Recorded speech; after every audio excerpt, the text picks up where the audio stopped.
மிகப்பெரிய வெற்றி படம்னு வந்திருந்தது, ரிசல்ட் வந்ததுன்னா டெஃபினட்டா அந்த சந்தோஷத்துல அன்னைக்கு ஈவினிங் வந்து நான் வந்து இந்தியன் 2 தான் பார்த்திருப்பேன்.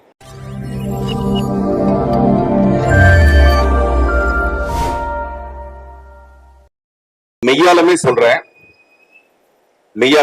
நான் மெய் மறந்து சந்தோஷமா இருக்கிறது வந்து சினிமாவில மட்டும்தான். எனக்கு வேற எதுவுமே கிடையாது. அப்படிப்பட்ட எனக்கு இந்த மெய் இன்டர்நேஷனல் மூலமாக இந்த விருது வழங்குற விழாவில் கலந்துக்கிறது எனக்கு ரொம்ப மகிழ்ச்சியான ஒரு விஷயம். நான் அடிக்கடி சொல்றேன், இந்த விருதுங்கிறது வந்து முத்தம் கொடுக்குற மாதிரி, கொடுக்குறவங்களுக்கு சந்தோஷம், வாங்கிக்கிறவங்களுக்கு சந்தோஷம். அந்த மாதிரி இந்த தடவை எனக்கு வந்து கொடுக்குற சந்தோஷமா இருக்கு. நிறைய பேர் வாங்கினவங்க எல்லாருக்கும் என்னுடைய வாழ்த்துக்கள். எனக்கு முன்னாடி இருக்கிற விங்கிறது வந்து நிறைய விஷயத்த சொல்லும். அது ஒண்ணு வேல்ஸ் யூனிவர்சிட்டி, இன்னொன்னு வந்து விக்டரி, இன்னொன்னு வந்து விருது. நம்ம இந்த உலகத்தை விட்டு விடைபெற வரைக்கும் விடாமுயற்சி ரொம்ப முக்கியமான ஒரு விஷயம். அப்படிப்பட்ட விடாமுயற்சி தான் என்னுடைய இந்த டீம்ஸ் கூட. விருது பெற்ற எல்லாருக்கும் அது வந்து வி வந்து வசந்த பாலனை குடிக்கும், வினோத குடிக்கும். அந்த மாதிரி விருது பெற்றவர்கள் எல்லாருக்கும் என்னுடைய மனப்பூர்வமான வாழ்த்துக்கள். சமீபத்தில் என்னோட மிகப்பெரிய சந்தோஷம் வந்து என்னன்னா, இந்த டீம்ஸ் அவங்க பெர்ஃபார்ம் பண்ணும்போது பாத்தீங்களா, எல்லாரும் வந்து ஒரு பேயை வச்சு படம் பண்ணிருப்பாங்க. நான் 13 பேயை வச்சு படம் பண்ணிருக்கேன். ஒன்னு அப்படியே ராட்சசி, பேய், ராட்சசன் எல்லாம் அப்படியே ஒரு டேலண்டோட அப்படியே ஒரு பொக்கிஷம் மாதிரி. நீங்க அதுல பெர்ஃபார்ம் பண்ண போதே தெரியும் அவங்களுக்கு. நீங்க எல்லாம் வழக்கமா என்ன பண்ணுவீங்கன்னா, பெரிய பெரிய ஸ்டார்ஸ் நடிச்ச படத்தை பாக்குறதுக்கு தான் முன்னுரிமை கொடுப்பீங்க. ஆனா நான் என்ன பண்றேன்னா, பெரிய பெரிய ஸ்டார்ஸை உருவாக்குற ஒரு படத்தை நான் பண்ணணும்னு ஆசைப்பட்டுதான் நான் இந்த டீம்ஸ் படத்தை பண்ணியிருக்கேன். அப்புறம் கூழாங்கல், அதோட பெருமை ரொம்ப சிறப்பான ஒரு விஷயம். அதே மாதிரி கிடா, அதே மாதிரி ஜமா வந்து தியேட்டர்ல பெரிதா ஜமாய்க்க என்னுடைய வாழ்த்துக்கள். இந்த மாதிரியான சின்ன சின்ன முயற்சி தான் சினிமாவை வாழ வைக்கிறதே தவிர, பெரிய பெரிய படங்கள்ங்கிறது நம்ம அவசியமா இன்ட்ரெஸ்டுக்கு தேவையான ஒரு விஷயம். அப்பதான் வந்து திரையரங்குகள் வந்து ரொம்ப சக்சஸ்ஃபுல்லா இருக்க முடியும். அதன் மூலமா டிஸ்ட்ரிபியூட்டர்ஸ் ஹாப்பியா இருக்க முடியும்.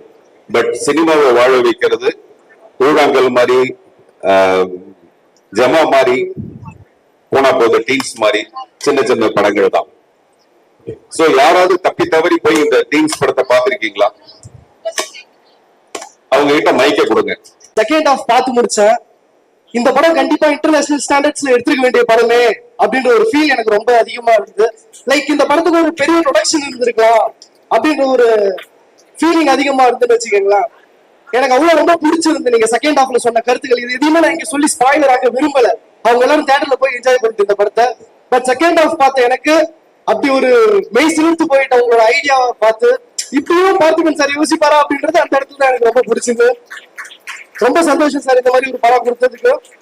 அண்ட் ஆல்சோ இன்னும் நிறைய புது புது முயற்சிகள் நீங்க எடுக்கணும் அப்படின்றது எடுப்பீங்க, ஆப்வியஸ்லி எடுக்காம இருக்க மாட்டீங்க. சோ அதுக்கும் காத்துக்கிட்டு இருக்கேன். ஒரே ஒரு வருத்தம், நிறைய ப்ரொடக்ஷன் இருக்காங்க, ஒரு பெரிய ப்ரொடக்ஷனுக்கெல்லாம் இந்த மாதிரி கதையை ஏன் சூஸ் பண்ண மாட்டாங்கன்ற ஒரு பெரிய வருத்தம் இருக்கு. சோ இதே மாதிரி நிறைய படங்கள் பண்ணிட்டே இருக்கணும். டீம்ஸ்ல டவுட்ஸ் எதுவும் இல்ல, ஏன்னா கேட்டா இங்க தெரிஞ்சுன்ற ஒரு இது. பட் உங்ககிட்ட இந்த விஷயத்த சொல்லணுன்றது மட்டும் என்னோட ஆசையா இருந்தது சார். ரொம்ப நன்றி இந்த மாதிரி படங்கள் கொடுத்ததுக்கு. இரவன் நிழலா இருக்கட்டும், அதுக்கு முன்னாடி இருந்த ஒத்த சிறப்பா இருக்கட்டும். லைக் நாங்க படம் பண்ணணும்னு நினைக்கும் போது வாவ் இதெல்லாம் இன்ஸ்பிரேஷனா இருக்கு அப்படின்ற மாதிரியான ஒரு இதுவா இருக்கு சார். தேங்க்யூ. ரொம்ப மகிழ்ச்சி. உங்களுக்கு எல்லாம் இந்த படம் அல்லது என்னுடைய படங்கள் வந்து இன்ஸ்பிரேஷனா இருக்கிறதுங்கிறது ரொம்ப ரொம்ப சந்தோஷமான விஷயம். அதுதான் நான் வந்து எதிர்பார்க்கறதே. ஏதோ சினிமால வந்தோம், சம்பாரிச்சோம், காரு பங்களாலாம் வாங்கணும், போயிட்டோம் அப்படிங்கிற மாதிரி இல்லாம கடைசி வரைக்கும். அப்புறம் இந்த இந்த இந்த ப்ரொஃபஷனை வந்து லவ் பண்றது இருக்குல்ல, அந்த சினிமாவை லவ் பண்றதுங்கிறது, லவ்ங்கிறதே ரொம்ப கஷ்டமான ஒரு விஷயம். நம்ம எவ்வளவுக்கு எவ்வளவு லவ் வைக்கிறோமோ அவ்வளவுக்கு எவ்வளவு அந்த அதர் சைடு வந்து நம்ம மேல லவ் வைக்க மாட்டாங்க. சினிமாவும் அப்படிதான், பல நேரத்துல என்னை கைவிட்டுரும். ஆனா நான் விட மாட்டேன். நான் வந்து தொடர்ந்து அதை லவ் பண்ணிக்கிட்டே இருக்கிறது தான் என்னுடைய வேலை. நீங்க சொன்ன மாதிரி இந்த படத்தோட ஃபர்ஸ்ட் ஹாஃபுக்கும் செகண்ட் ஹாஃபுக்கும் இருக்கிற ஜானர் ஷிஃப்ட் வந்து அநேகமான டைரக்டர்ஸ் படங்கள்ல வந்து அவ்வளவு பெரிய ஜானர் ஷிஃப்ட் இருக்காது. எனக்கு எப்பவுமே என்ன கேள்வி இருக்குன்னா, ஏன் ஒய் நாட், ஏன் பண்ணக்கூடாது அப்படிங்கிற மாதிரி எனக்கு ஒரு கேள்வி இருக்கும். அதுக்கு இன்னைக்கு கிடைச்சிருக்க வரவேற்பு, முதல் நாள் கிடைக்காத வரவேற்பு அடுத்த நாள்ல கிடைச்சிருக்கிறது தான் எனக்கு ரொம்ப சந்தோஷமான விஷயம். முதல்ல நம்ம 100 திரையரங்குல மட்டும்தான் நம்ம கிடைச்சது. இன்னைக்கு அந்த படம் வந்து 199 திரையரங்குகள்ல வெற்றிகரமா ஓடிட்டு இருக்கு. இந்த வெற்றிகரமா நான் சொல்றது வந்து கம்பாரிசனே கிடையாது. இந்த படம் வந்து எத்தனை 100 கோடி கிளப்ல வருமா அதெல்லாம் எனக்கு தெரியாது. நான் ஒரு முயற்சி பண்ணேன். அந்த முயற்சியை வந்து வெற்றிகரமா இன்னைக்கெல்லாம் படத்தை ரிலீஸ் பண்றது ரொம்ப கஷ்டமான ஒரு விஷயம். அப்படி ரிலீஸ் பண்ணும்போது யாரோட ரிலீஸ் பண்றேன்னா மிகப்பெரிய ஒரு என்னுடைய கமல் சாருங்கிறது என்னோட மிகப்பெரிய ஒரு ஆதர்சம். சினிமானா எனக்கு கமல் சார், சினிமானா 3 எழுத்து, கமல் சார்னா 3 எழுத்து. அந்த மாதிரி சங்கர் சார்கிட்ட தான் முதல்ல நம்ம வந்து பிரம்மாண்டத்தையே கத்துக்கிட்டோம். தமிழ் சினிமால பிரம்மாண்டத்தை முதல்ல கொண்டது சங்கர் சார் தான். லைக்கா மாதிரி ப்ரொடக்ஷன்ஸ்னால மட்டும்தான் இந்த மாதிரி பெரிய படங்களை பண்ண முடியும். அப்படிப்பட்டவங்களை நான் ரொம்ப கௌரவமா மரியாதையா, ரொம்ப பெரிய மரியாதை எனக்கு அவங்க மேல. But when it comes to சினிமான்னு வரும்போது அல்லது போட்டின்னு வரும்போது அவங்க வந்து கிரிக்கெட் ஆடுறாங்கன்னா நான் கில்லி தாண்டா ஆடுறேன். அந்த சைட்ல ஏதோ ஒரு சின்ன தியேட்டர், ஒரு 100 தியேட்டர் எடுத்துக்கிட்டு நான் வேற ஒரு போட்டிக்குள்ள வரேன், அவ்வளவுதான். இதுல எந்த விதமான கம்பேரிசனும் கிடையாது. பத்திரிகைகள் எழுதும்போது மட்டும் கொஞ்சம் ஜாக்கிரதையா அதை பத்தி எழுதணுங்கிறது என்னுடைய அன்பான வேண்டுகோள். இன்னைக்கு காலையில கூட நான் ஒரு ட்வீட் போட்டிருந்தேன். நீங்க ஒரு கேள்வி கேட்கறீங்க, அந்த பதில் நான் சொல்றதுல பாதியை மட்டுமே எடுத்து போறதுனால பாதிப்பு வந்து எனக்கு தான் வருது. உதாரணத்துக்கு என்கிட்ட ஏதோ ஒரு கேள்வி கேட்கப்பட்டப்போ நீங்க வந்து இந்தியன் 2 பாத்தீங்களா அப்படின்னு என்கிட்ட கேட்டாங்க. நான் சொன்னேன் ஃபர்ஸ்ட் டேயே என்னுடைய டீம்ஸ் படம் மிகப்பெரிய வெற்றி படம்னு வந்திருந்தது, ரிசல்ட் வந்ததுன்னா டெஃபினட்டா அந்த சந்தோஷத்துல அன்னைக்கு ஈவினிங் வந்து நான் வந்து இந்தியன் 2 தான் பார்த்திருப்பேன். என் படத்துக்கான ரிசல்ட் சரியா இல்லாதனால நான் தேட்டரா ஓடிட்டு இருக்கேன், அதனால நான் வந்து இந்தியன் 2 பார்க்க முடியல. இதுதான் நான் சொன்ன பதில். பட் அவங்க போட்டிருந்தது என்ன போட்டிருந்தாங்கன்னா, இந்தியன் 2க்கு வந்து ஃபர்ஸ்ட் டே ரிசல்ட் சரியில்லாதனால நான் பார்க்கல அப்படின்ற மாதிரி அவங்க எடுத்து போட்டாங்க.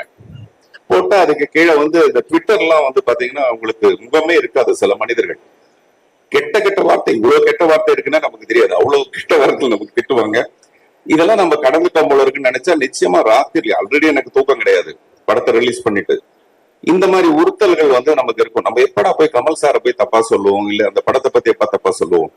நான் வந்து அரண்மனையில இருந்து, கருடன்ல இருந்து, மகாராஜால இருந்து எல்லா படங்களும் ஓட ரொம்ப சந்தோஷப்படுறவனான. இப்ப நான் அந்த ஜமாவுடைய ட்ரைலர் பார்க்கும்போது அதை ஜமாய்க்கணும்னு சொல்றது வெறும் அந்த வார்த்தை ஜாலத்துக்காக மட்டுமே கிடையாது. டெஃபினட்டா இந்த மாதிரி படங்கள் ஓடதான் நம்ம டெஃபினட்டா சினிமா வந்து வேற ஒரு தளத்துக்கு நகர முடியுங்கிறது என்னுடைய உண்மையான நம்பிக்கை.